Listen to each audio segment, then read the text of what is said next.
మరి బాధ్యత గల దేవుడు నాకు తోడై ఉన్నాడు, నా భవిష్యత్తుకు డోకా లేదు అనవేమయ్యా? అనవే? అది ఇప్పుడే నైట్ నిద్రపోకుండా ఆలోచిస్తూ ఉంటావు నువ్వు. రేపేం జరిగిద్దో, రేపు ఏం జరిగిద్ది ఏంది? ఈరోజు బాగుంది, రేపు ఇంకా బాగుంటుంది. దేవుణ్ణి బట్టి ఈరోజు స్తోత్రం, రేపు డబుల్ స్తోత్రం. ఎవరిని బట్టి? ఆయనను బట్టి. రేపటి తలపుతో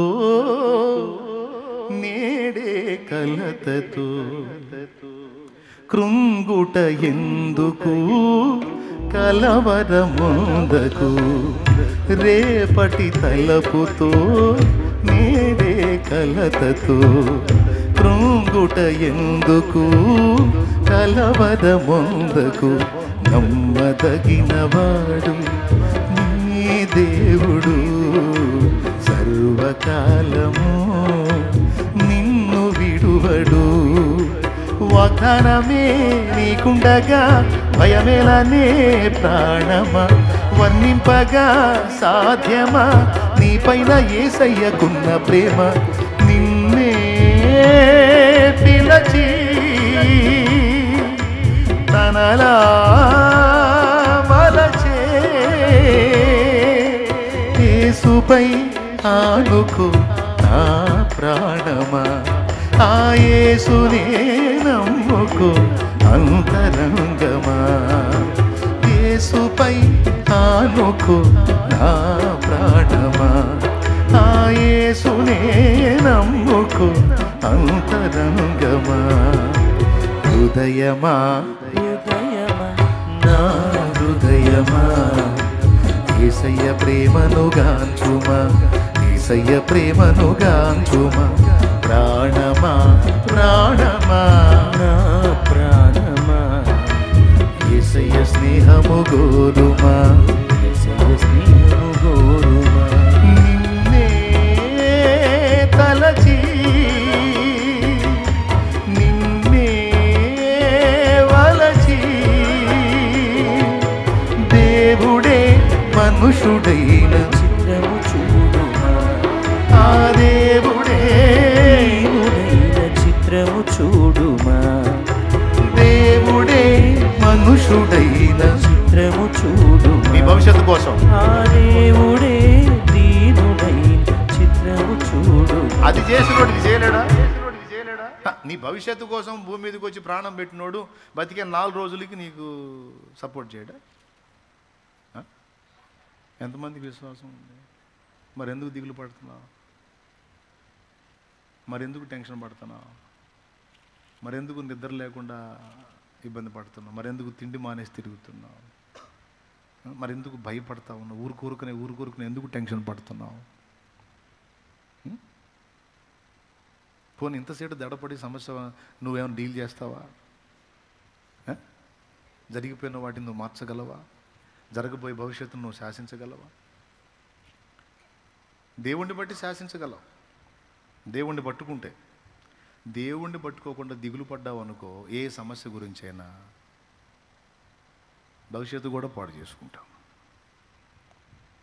బిడ్డ గుర్తుపెట్టుకో, ఏదన్నా నువ్వు ఆశించింది ఒకటి నీకు అందలేదనుకో, అంతకంటే శ్రేష్టమైంది ఏదో ఇవ్వబోతున్నాడు. ఏదన్నా నువ్వు పొందుదాం అనుకున్నా నీకు దక్కలేదని, అంతకంటే శ్రేష్టమైంది అది గుర్తుపెట్టుకో. ఎందుకంటే ఫినిషింగ్ టచ్. దేవుడు నిన్ను ప్రేమిస్తున్నాడు పిచ్చిదానా. దేవుడు నిన్ను ప్రేమిస్తున్నాడు. ఎంత ప్రేమో నువ్వు అంటే ఆయనకి. అందుకే నిన్ను ప్రేమిస్తున్నాడు కాబట్టి నువ్వు అడిగినవన్నీ చేయటల్లా. నువ్వు అడిగినవన్నీ చేశాడనుకో దేవుడు ప్రేమించినట్టు కాదు, నీ మీద పగబట్టినట్టు. మనం అడిగినవన్నీ చేశాడనుకో దేవుడు ప్రేమించినట్టు కాదు, పగబట్టినట్టు. ఎందుకంటే మనం అడిగే వాటిలో చాలా వరకు మన ఇల్లు మనమే తగలబెట్టుకునే ఉంటాయి. ఎందుకంటే మన తెలివది. మనం అడిగే వాటిలో చాలా మనమే అగ్గిపుల్ల గీసుకునే ఉంటాయి. అది మన తెలివి.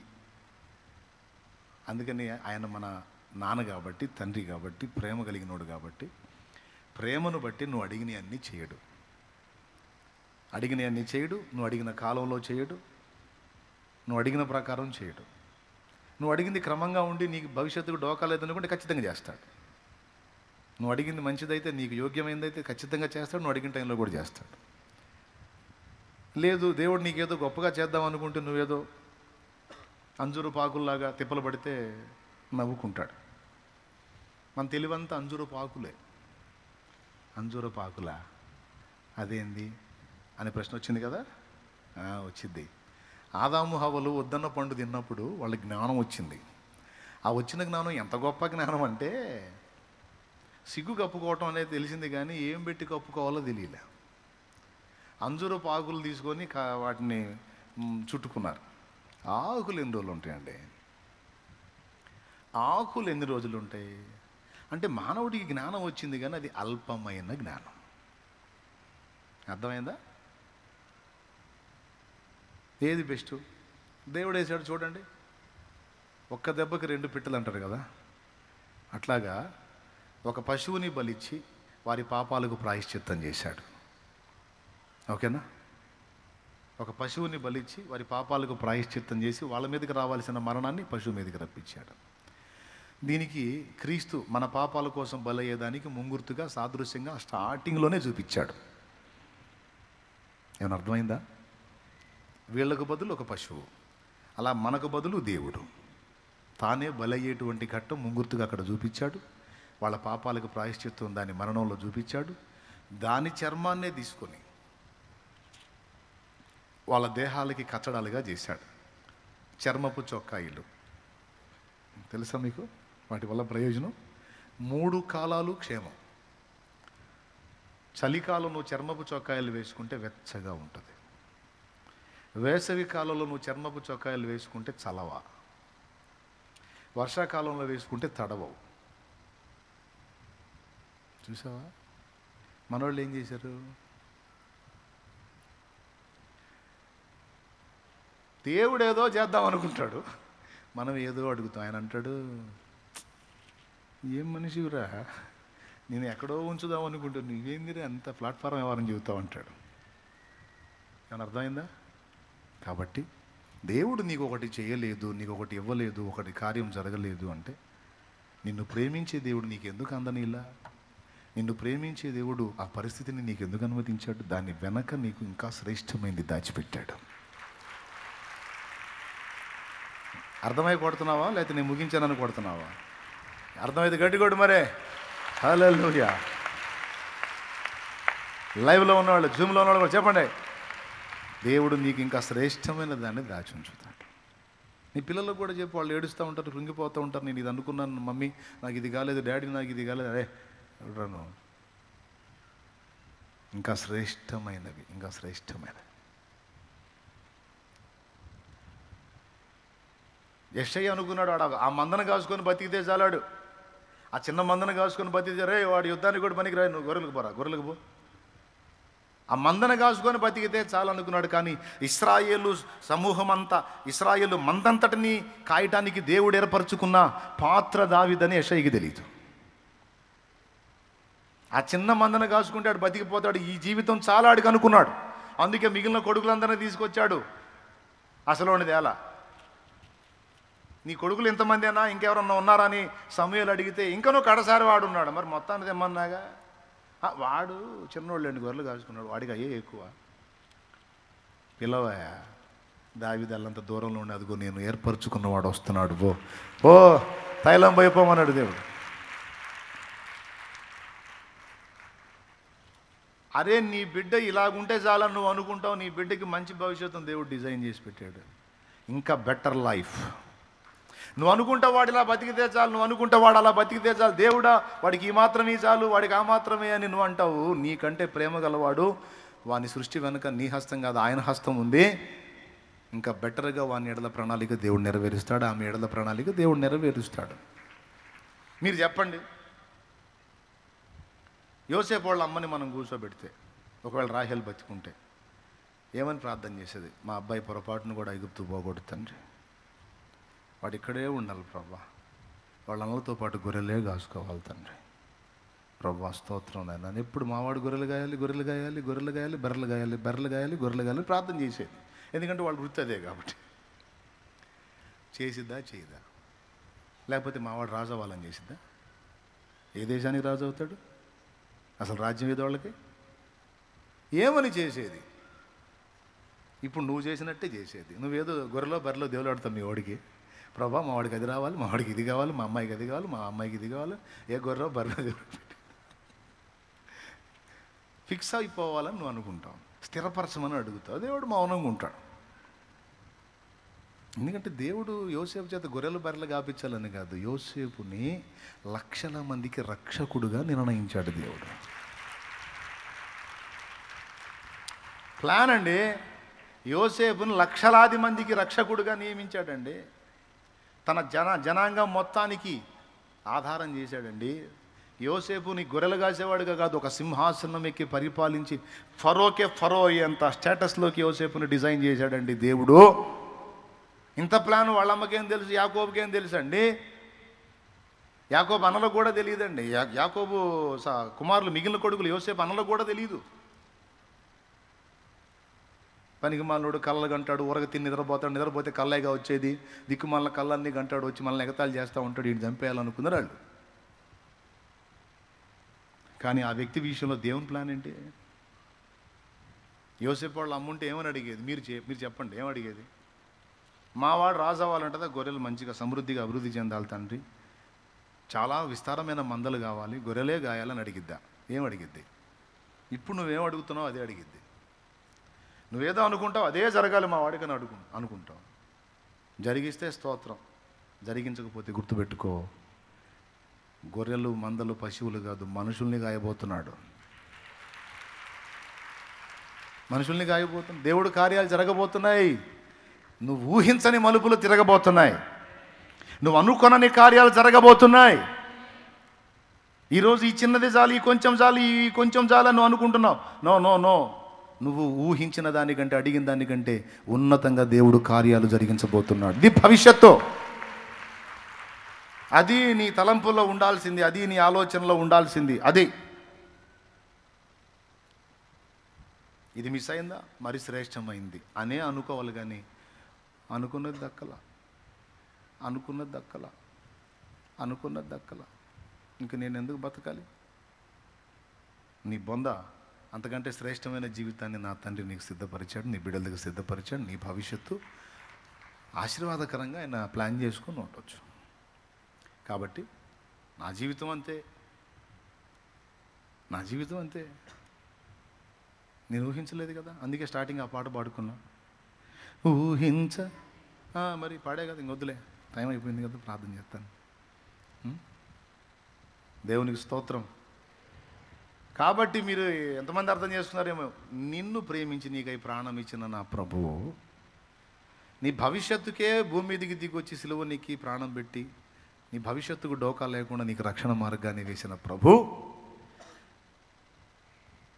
ఈ భూమి మీద కూడా నువ్వు ఎదుర్కొనే రకరకాల పరిస్థితులన్నిటికీ తప్పించుకోవడానికి మార్గాలు వేశాడు, నీకు సహాయం అందడానికి దారులు వేశాడు.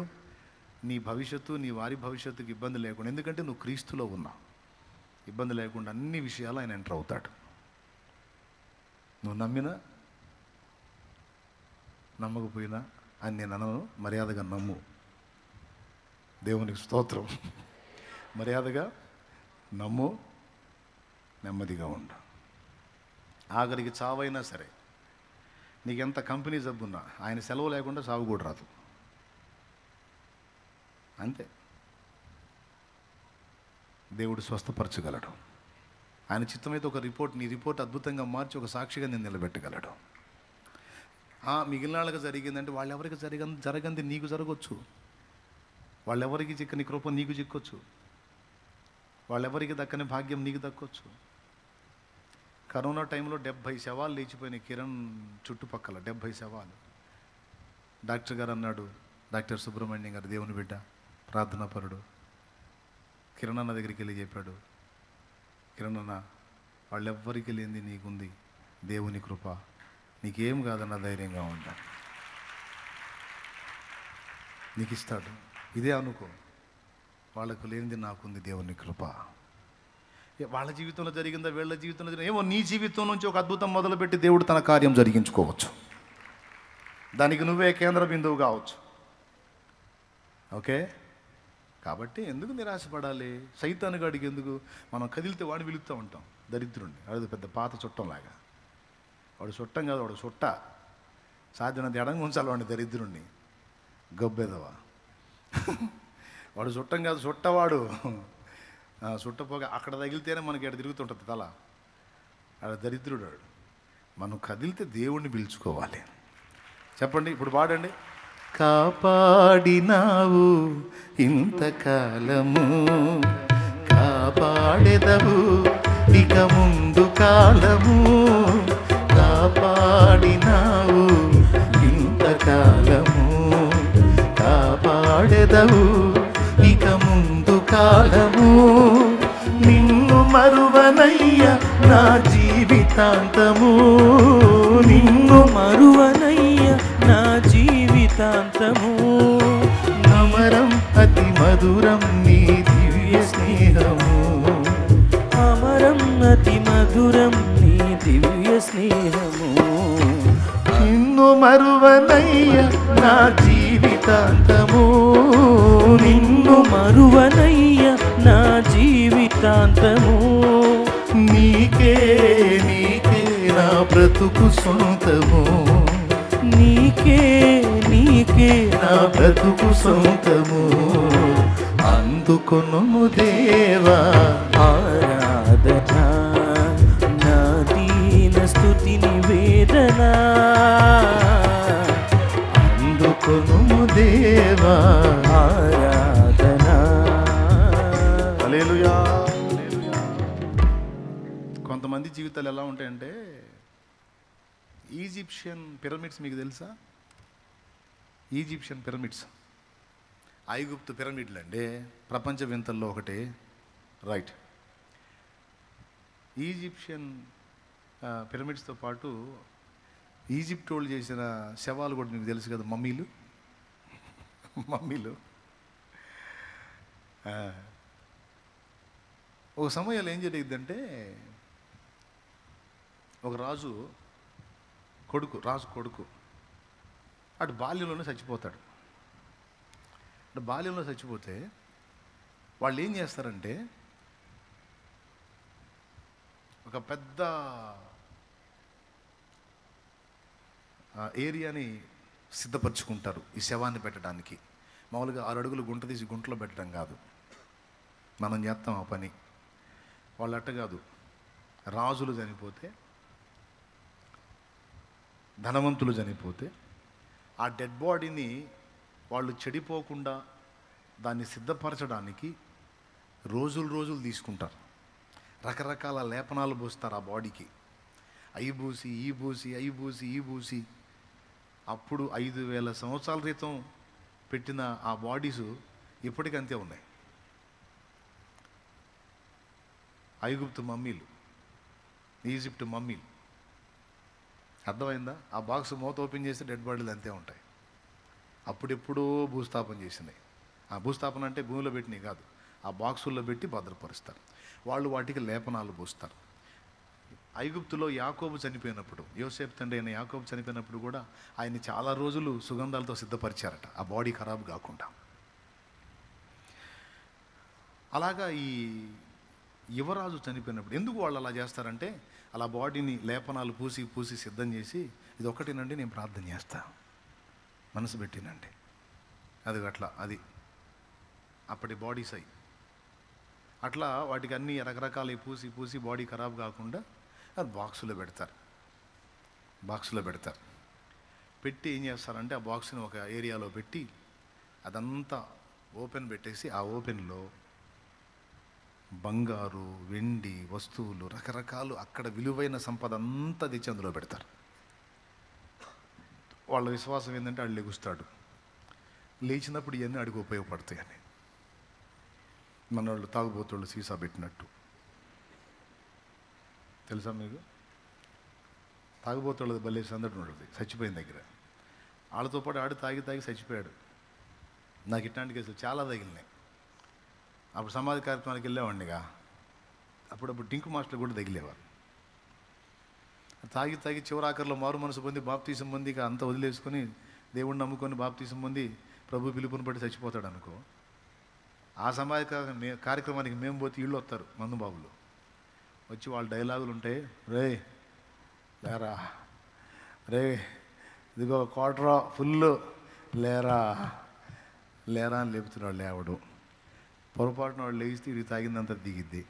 సరే అది వేరే సంగతి. చచ్చిపోయి ఆ సమాధికి వెళ్ళేటప్పుడు గుంట తీసి ఈ బాడీని అందులో పెట్టేటప్పుడు వాడు అంటాడు, రే తెచ్చావా తెచ్చావా, తెచ్చారా, పెట్టురా, తలాపును పెట్టు, ఈ పక్క ఒకటి పెట్టా, ఎందుకంటే మధ్యలో వాళ్ళు లేచి ఎప్పుడన్నా తాగాలనిపించినప్పుడు తాగుతాడని. దానివల్లే చచ్చిపోయింది. అర్థమైందా? 70-80 ఏళ్ళు బతకాల్సినోడు ఇప్పుడు 30-40కి పోయాడు దానివల్లే. అయినా సరే ఆడి మధ్యలో లేచి తాగాలని ఆడి శ్వాసం చూడు. మరి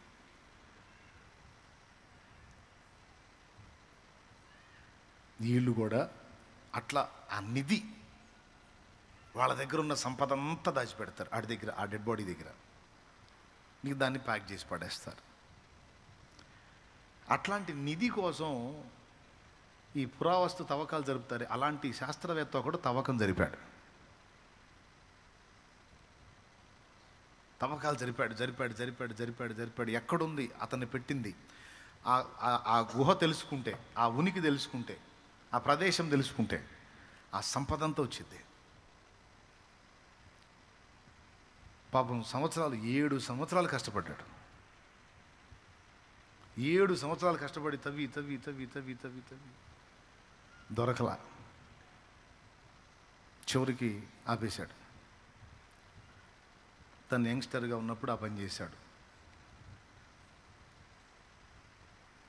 దాదాపు ఒక 30 ఏళ్ల ప్రాయంలో ఆ పని చేశాడు అనుకోండి. 30 ఏళ్ల ప్రాయంలో ఆ పని చేశాడు అనుకోండి. వర్కౌట్ కాల, ఆపేశాడు. ఇంకా అది అట్లనే అయిపోయింది, ఆ గుంట అలానే అయిపోయింది. ఇంకా ప్రదేశానికి వెళ్ళలేదు. తర్వాత మామూలు లైఫ్లోకి వచ్చేసాడు. 40 ఏళ్ళు గడిచింది. ఎన్నేళ్ళు? 40 ఏళ్ళు గడిచింది. 40 ఏళ్ళు గడిచిన తర్వాత ఆయనకి కూతురు పుట్టింది. కూతురు పెద్దదైంది. కూతురు ఒకరోజు సంభాషణలో మాట్లాడుతూ, డాడీ నువ్వు ఫలానా దానికోసం రీసెర్చ్ చేసావు కదా, పరిశోధన చేసావు కదా, అది అక్కడే ఉందనేది చాలామంది చెప్తున్న విషయం కదా, మరి ఎందుకని నువ్వు తవ్వకాలు జరుపుతావంటే 7 సంవత్సరాలు తవ్వించానమ్మా, ఏం దొరకలేదు అంటే, ఎంత డీప్లోకి వెళ్ళారు అని అడిగాను. ఎంత డీప్లోకి వెళ్ళాను, ఇంకొక అడుగు తవ్వించకపోయావా, ఒకవేళ దొరకొచ్చు కదా అని సరదాగా మాట్లాడి వెళ్ళిపోయింది ఊరక. ఇతని మనసులో పడింది అది. చాలా డీప్లోకి వెళ్ళాను, చాలా లోతులోకి వెళ్ళాను తవ్వుకుంటా. నిజంగా ఇంకొక అడుగు వరుస పెట్టి తవ్వితే ఎంత బాగుండేది, చూద్దాం, ట్రై చేద్దాం, ఇప్పుడైనా ఏం పోయిందని కొంతమంది పని వాళ్ళని తీసుకొని అదే ప్లేస్లో మళ్ళీ అడుగు లోతు పెట్టి మళ్ళీ తవ్వకం జరిపాడు. తవ్వకం జరిపితే కరెక్ట్గా అడుగు లోతు కింద అది బయటపడింది. అతన్ని పెట్టిన ఆ మమ్మీ ఉన్న ప్లేస్ బయటపడింది. ఇంకా పూర్తిగా కిందికి తవ్వారు. టోటల్ అదంతా ఆ గుహ అంతా బయటకు వచ్చేసింది. చివరికి ఆ గుహలో ఒక పక్క ఓపెన్ చేశారు. ఓపెన్ చేసి ఇతనే ముందు తల లోపల పెట్టి చూశాడు. లోపల అంత గోల్డ్ ఐటమ్, బంగారంది, అంత విలువైనవన్నీ దగ్గ మెరిసిపోతా ఉన్నాయి లోపల. అట్లాంటిది ఒక ప్లేట్ దొరికినా బాగుండి మనకు అనిపిస్తుంది కదా మీకు. దేవునికి స్తోత్రం కలుగును గాక. హల్లెలూయా. 1 కిలో వెయిట్ ఉన్న ప్లేట్ ఒక్కటి దొరికితే అప్పులన్నీ తీరిపోతాయి ప్రభు, అట్లాంటి దొరికేటట్టు చేయనని అనిపిస్తుంది కదా. మనకు ప్లేట్లు అవసరం లేదు, దేవుడే కార్యం చేస్తాడు. దేవునికి మహిమ. తల లోపల పెట్టి చూస్తే అంత మెరిసిపోతూ ఉంది.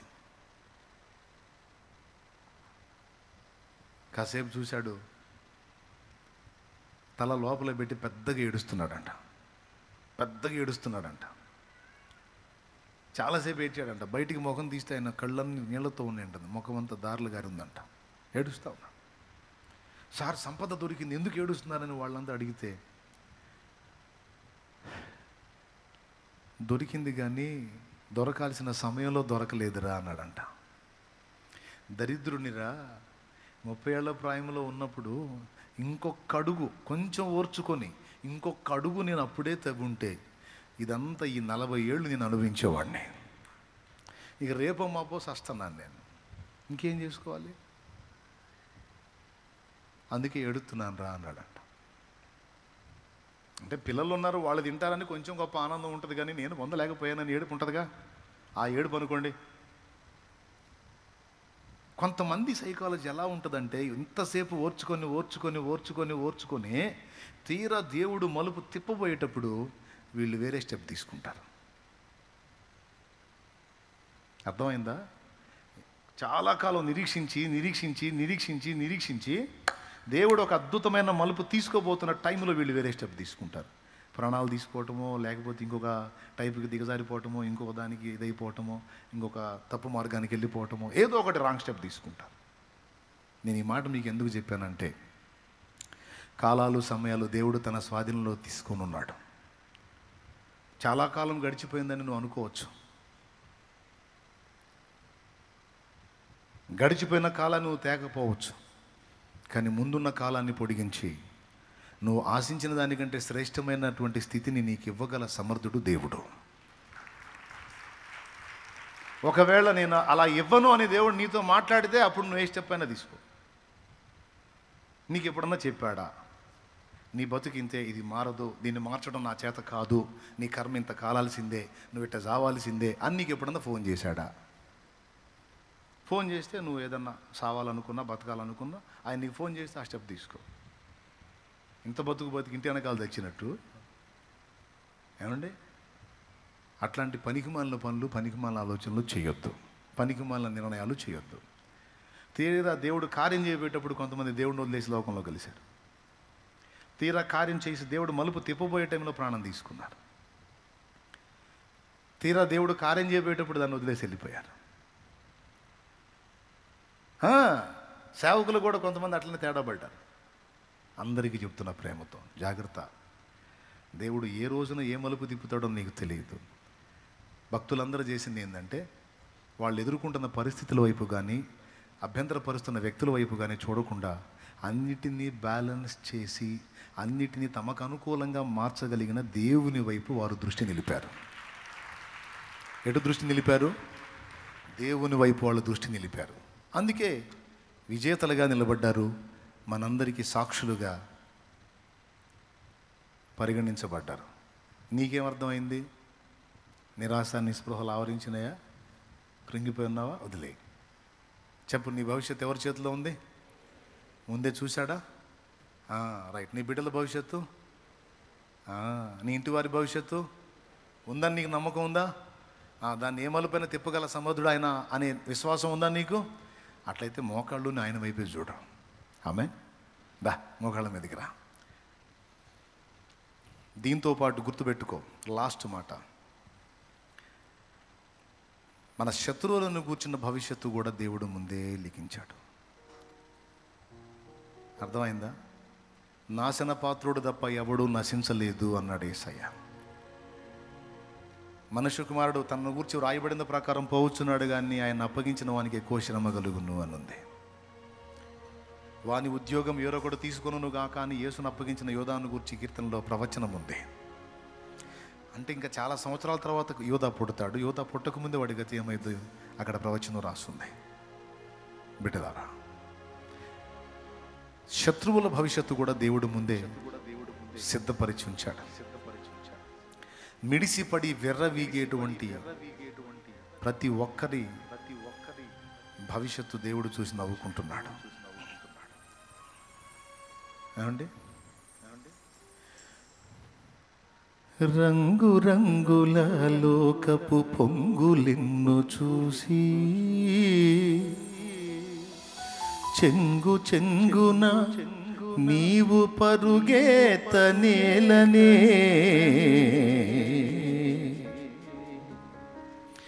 అందము మాయా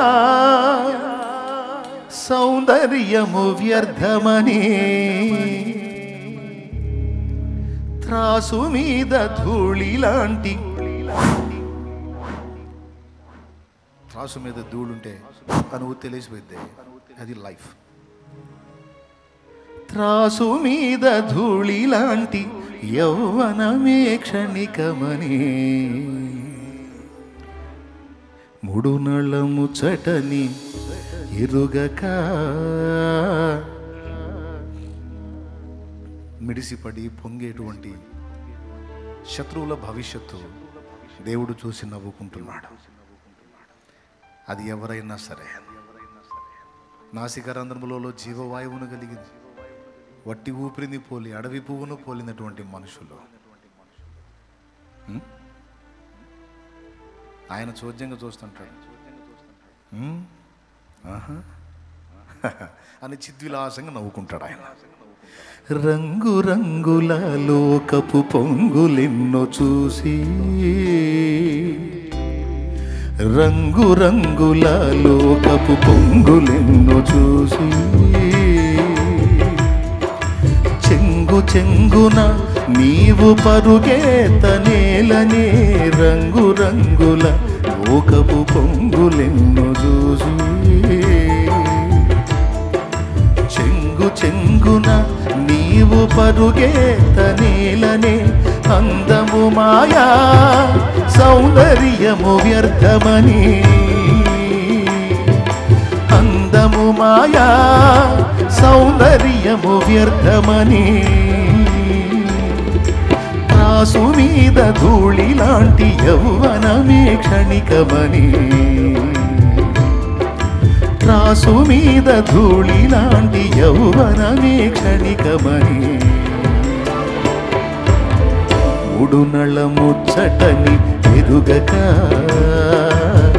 ముందు చూపు కొంతైన వేరే లేక, ఉడునళ ముచ్చటని ఎరుగక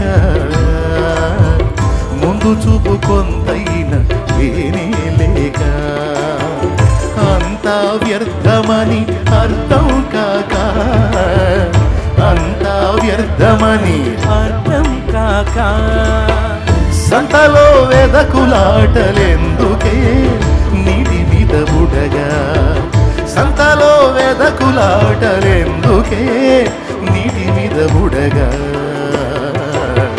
గుడునళ్ళ ముచ్చటని ఎరుగక ముందు చూపు కొంతైన లేనే లేక. Praise the lord. శత్రువుల భవిష్యత్తు కూడా దేవుడు ముందే చూసేశాడు. సైతాను, దేవదూతలు, పడద్రోయబడిన దూతలు, వారికి లోబడి తమ ఆత్మలను అప్పగించుకున్న దుర్మార్గులు, వారి తీవ్రమైనటువంటి భవిష్యత్తు, అగ్నిగుండములో వారి యాతన దేవుడు ముందే చూశాడు. దేవుడు చిద్దులాసంగా నవ్వుకుంటున్నాడు. కాబట్టి నిన్ను వేధించువారు, శ్రమ పెట్టువారు, నిన్ను బాధించువారు, అవమానపరచువారందరూ సిగ్గుపడి తలదించుకొని అభావులయ్యేటువంటి దినం వస్తుంది. కాబట్టి ఎవరు ఏ పరిస్థితుల్లో ఉన్నా, ఎలాంటి వేదనామయమైన పరిస్థితుల్లో ఉన్నా, దేన్ని బట్టి కూడా నువ్వు కృంగిపోవడానికి వీల్లేదు. ఎందుకంటే నీ భవిష్యత్తు నా యేసయ్య చేతుల్లో ఉంది. ఓకే, నువ్వు ఎవరిని బట్టి ఇబ్బంది ఎదుర్కొంటున్న వారి భవిష్యత్తు కూడా ఆయన చేతుల్లో ఉంది. వాళ్ళ భవిష్యత్తు వాళ్ళ చేతుల్లో లేదు, వాళ్ళ భవిష్యత్తు కూడా ఆయన చేతుల్లో ఉంది. అర్థమైందా? కాలేదా?